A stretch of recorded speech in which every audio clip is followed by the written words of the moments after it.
Hi friends, this is your tech expert Neil and you are watching howisolve.com.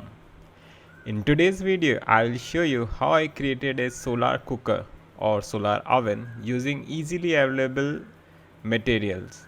I'll show you step by step how I did it so that you can also create it at your home. First we will look at the demo in which I'll show you how I cooked some rice and boiled egg using it.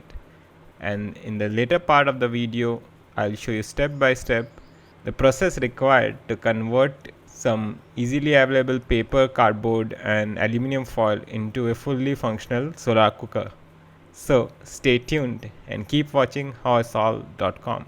This is the solar cooker that I have built. It is called Copenhagen Solar Cooker and it has been designed by Sharon Clausen. This solar cooker, unlike most normal solar cookers which you might have seen like box type, is a parabolic solar cooker, and the shape of this solar cooker is quite adjustable. You can change the angles of the reflective aluminum sheets using the clips. Also, one more big benefit of using this is its simplicity. The design of this solar cooker is extremely simple, which allows you to not only make it quite easily using material that are quite easily available at home, but also you can use different utensils in this and it's quite easy to use. Okay, now enough of talking. Now let's look at the live demonstration of how to use this solar cooker. I'll be cooking some rice and boiling an egg. For the rice I have taken a plastic bowl, and later on I'll come to know that that was a wrong decision, and the egg I'll simply place it on top of the cover of this plastic bowl. And since this is a solar cooker, we do not require any water for boiling the egg. I'll be covering the entire utensil with a black plastic bag. This makes sure that all the light gets completely absorbed, as black color absorbs maximum amount of light and then that light gets converted into heat. So using this method we will be generating as much heat as it's possible. After covering the utensil with black plastic bag, the next step is to place it inside a transparent plastic bag. This transparent plastic bag ensures that the heat that is generated inside does not escape into the open atmosphere, and it also helps to further capture heat. As food cooks, the moisture gets released from it and the water vapor gets generated, and the water vapor acts as a greenhouse gas, trapping even more heat from the sun. So this is the entire setup. I'll be leaving it here for 1.5 hours and we'll see after 1.5 hours the result of this. Make sure that you position the solar cooker correctly so that it is facing the south and the area where you have placed it receives constant full sunshine. So for this experiment I have placed it on top of my terrace where till 5 o'clock I receive complete sunshine. So now 1.5 hours has passed and now let us check the result of our solar cooker. Make sure to wear a protection while handling the solar cooker as the utensil will be extremely hot. Now let's see, I'm removing the packet, and as you can see from here, I'll bring it closer to you. The entire plastic has melted. So this is not what was expected, but that you can imagine the amount of heat that it generated. The plastic cover on the top of the bowl melted and went inside the container. So next time I will try using a metal container and without the black plastic bag. Now let's see how badly it melted. You can see the cover completely deformed due to melting, and the rice has cooked. You can see clearly. I'll taste and see. Yeah, it tastes very good also. After rinsing the egg with cold water, now I can handle it because it was so hot. Now we'll see whether the egg has boiled or not. I'll crack it up slowly and I'll remove the eggshell. You can see it's perfectly boiled egg. So, and I'll show it by breaking it into two from the inside. Here you can see the yolk is also completely cooked. Perfect boiled eggs. Yummy. Now I'll cook rice in this metal container so that like last time we don't get melted plastic. Also, while using the solar cooker, make sure that you wear goggles because the amount of reflected light is very much. So if you do not use goggles, your eye will get spoiled. Here you can see the moisture has started forming on the top of the cover. Initially I didn't place it in a plastic bag. I thought that it would cook properly without it. But later on when I checked after 1.5 hours, I saw the rice was largely uncooked. So later on after 1.5 hours, I added the plastic bag. As you can see now, I placed it inside a plastic bag so that the heat that it generates does not escape into the atmosphere. You can see the moisture has started developing outside of the plastic bag. So after 3 hours checking it out, and the plastic bag is completely wet, I'll slowly remove it. Make sure to wear goggles. As you can see, I am wearing goggles, and handle utensils carefully because it will be extremely hot. Use a pair of gloves or a cloth. Okay, I'll open it up, and as you can see, I'll bring it closer to you so that you can also see clearly. Here the rice looks perfectly cooked, no water is remaining whatsoever. I'll take it inside now and we'll see. I'll remove the rice using a spoon, and you can see from the inside also it's completely cooked. So this was again a success. I'll squeeze it and you can see it's fully getting smushed easily. Now I'll show you step by step how I created this solar cooker. First, the main material that is required for the reflector is a thick chart paper. Since I did not have a thick chart paper, I have used multiple sheets of paper and made it as thick as possible.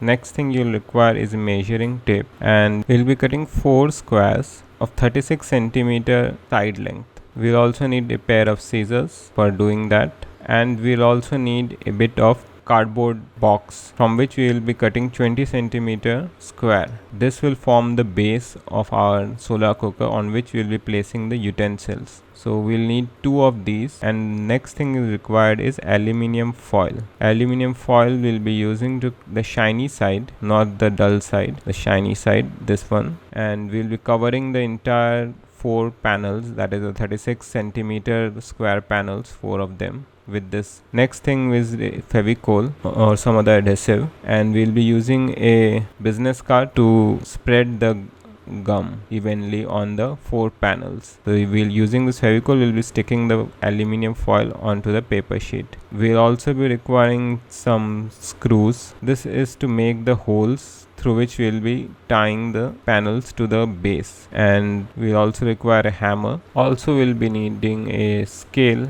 so that we can measure and tear the sheet. Also we'll need sellotape. This is used to tape the edges of the solar panel. If you do not have Fevicol, you can use sellotape. We'll need a pen, and using the marker pen we will now be cutting the sheets into 4 square sheets of 36 centimeters. So we'll mark the edges, and I'll fast forward it.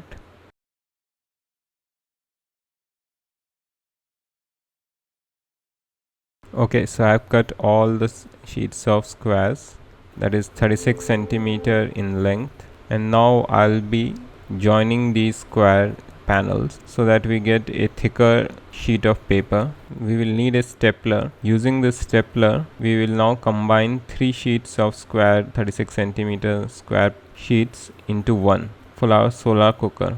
So I'll make sure that I align all the squares as evenly as possible, and I'll staple all the 4 sides so that the sheets do not get detached from one another. I'll fast forward it from here. Okay, I've stapled all the 4 sides. Now I'll do the same for the remaining 4 sheets. Now I have made all the 4 sheets of 36 centimeter square solar cooker panels, and the next thing is to make the base. So I'll now keep this aside, and now I'll bring the cardboard box here. Using this we will be creating 2 square sheets 20 centimeter in length, and we will be using a box cutter for cutting into this. So first we'll create the markings for cutting the 20 centimeter squares. Now using this box cutter, I'll be cutting the cardboard into the 220 centimeter squares. You can also use a normal scissors for this if you do not have a box cutter. I'll fast forward it.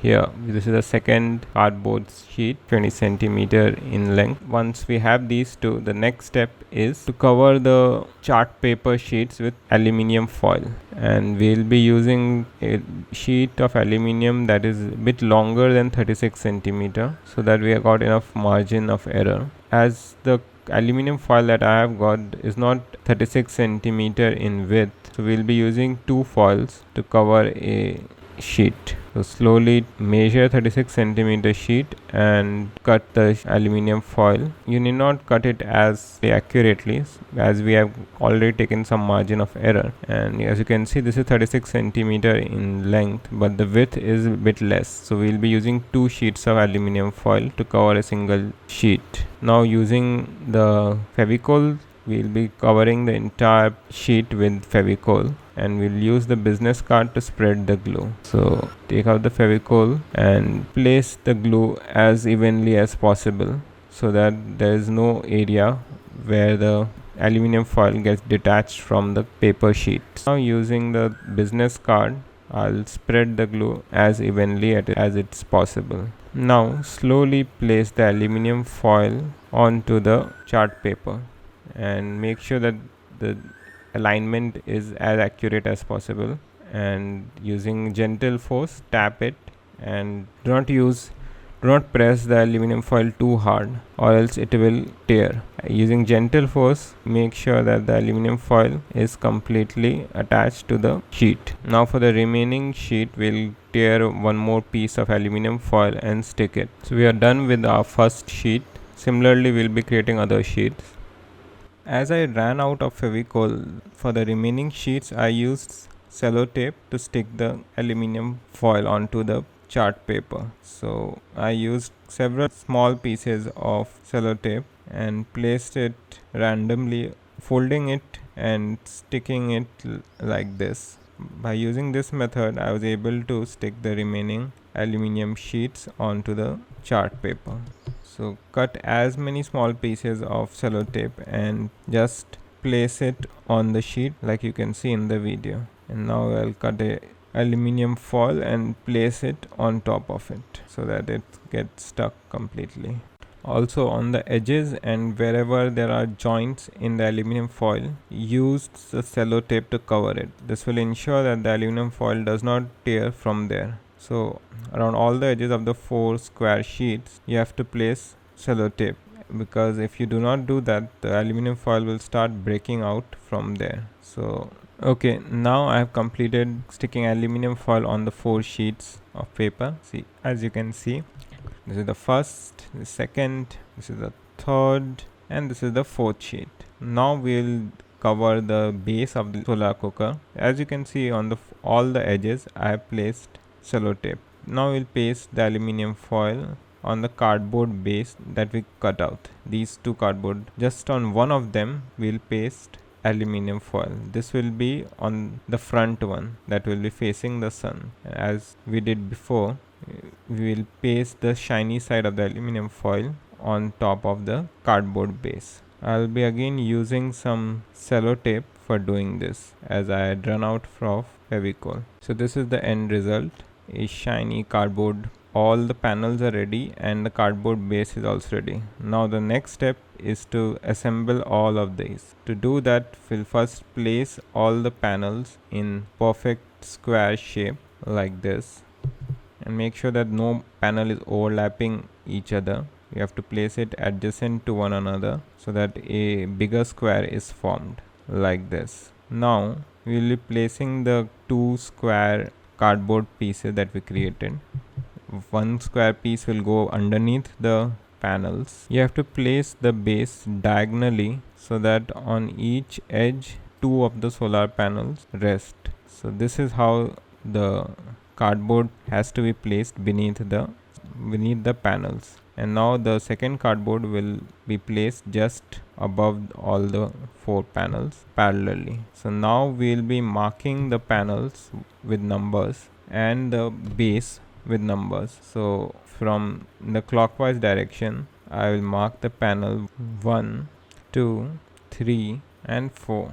This is done because the panels are not accurate as we have cut the panels using hand, and the alignment of the panels will not be exactly square shaped. By marking the numbers on the panels, we will make sure that when we untie and tie the panels, we will always have the same panel facing the same holes, that the holes will and the alignment will need not be changed. So after writing the number on the panel and on the cardboard sheet, now we'll write the numbers on the outer cardboard sheet also. Now using the screws, we will create holes in the panel and as well in the two cardboard bases. So the screws has to be placed half inch inside from the panel edges. So we have to place the screw a half inch inside so that the panel does not get torn. If we place it very closely to the side, the panel will get torn. So we have to make the holes half inch from the corner of the panel. So we'll be using the screws for doing this. So place the screw half inch away from the panel and using pressure from your hand, or you can use the hammer. You have to make hole in both the cardboard boxes and the panels. Like this we have to make in total 8 holes. So 2 holes parallel to one another. I'll show you a close up for this so that you can know the exact location of the holes. Okay, now I have created all the 8 holes and I placed all the 8 screws through and through the both the layers. As you can see, I'll turn it around and you can see those 8 screws are clearly visible from the other side of the cardboard sheet. And now as the holes have been created, we'll remove the screws and we'll use the shoelace to tie the string through and through all these 8 holes. So in this way we will stitch the panels to the cardboard box and to the other panels. So this will interlock all the 4 panels and the cardboard box, and this structure will be quite solid and it will not be very easy to tear apart. So now I'll remove the screws one by one and we'll have to increase the hole size. So using the screws we'll increase the hole so that we can easily place the shoelaces through and through these holes. I'll be using the shoelace itself to enlarge the holes of the panels and the cardboard boxes. So individually I'll be enlarging the holes. Make sure you do not use excessive force or else the panels will get torn. So gently enlarge the hole so that the lace can be easily sewn through it. So after you have enlarged all the 8 holes in both the panel and the cardboard sheets, now we'll be aligning the panel using the number that we had marked before. So the 1 number sheet will get aligned with the 1 number cardboard sheet edge, and similarly the 2 number will go with 2 number, and the 3 with 3 and the 4 with 4. So using the numbering system we will align all the panels with the cardboard sheet. As you can see, I'll be placing the lace through the cardboard sheet first and then through the paper sheet. This process will be a bit tedious, but it has to be done only for the first time. Now we'll place it through the second layer of cardboard sheet. Now we will go in the reverse direction from the cardboard sheet, front layer cardboard sheet to the paper sheet and then to the back layer cardboard sheet. We'll sew the second panel now, so like this, and then we'll get the shoelace out from this hole at the back. Now we have to use the same lace into the third hole. So we'll follow this entire process till all the 4 panels are sewn through this cardboard sheet. So the end result will be this. All the panels have been sewn through the cardboard sheet, and we'll be using clips to clip the panel with one another. At present I am using small paper clips, but we'll be using large clips later on. So this is how it looks from the close. You have to make the hole half inch away from the edge of the panel. This will ensure that the hole does not pierce through the edge of the panel. So you can see the 8 holes I have made, keeping half inch distance from the panels. It might not be very accurate, but around half inch you have to make gap. This is how the end result looks like.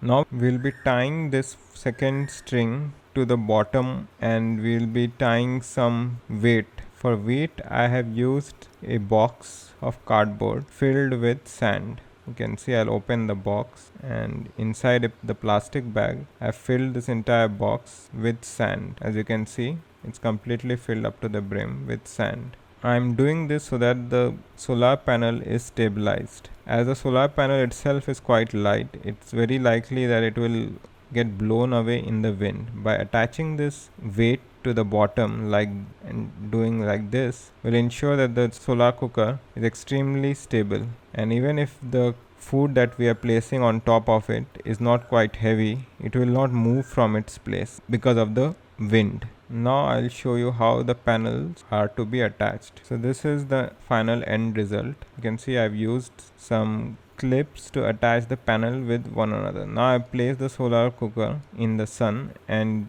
we have to align the solar cooker so that it faces the south direction. Back panel should be facing to the south side. This will ensure maximum amount of sun exposure. If you have any doubts, you can share it down in the comment section. We'd be glad to help you solve them. Also, if you tried this out, please let us know about your experience. I hope you liked this video, friends. If you liked it, please hit the like button, and also share this video with your friends and family whom you think could benefit from this video. Please subscribe to our YouTube channel howisolved.com to watch more videos like this. Also make sure to hit the bell icon so that you will get notification through mail whenever we upload a new video. It takes a lot of effort, friends, to make these videos, so if you like it, please share, subscribe. Thanks for watching, friends. See you later.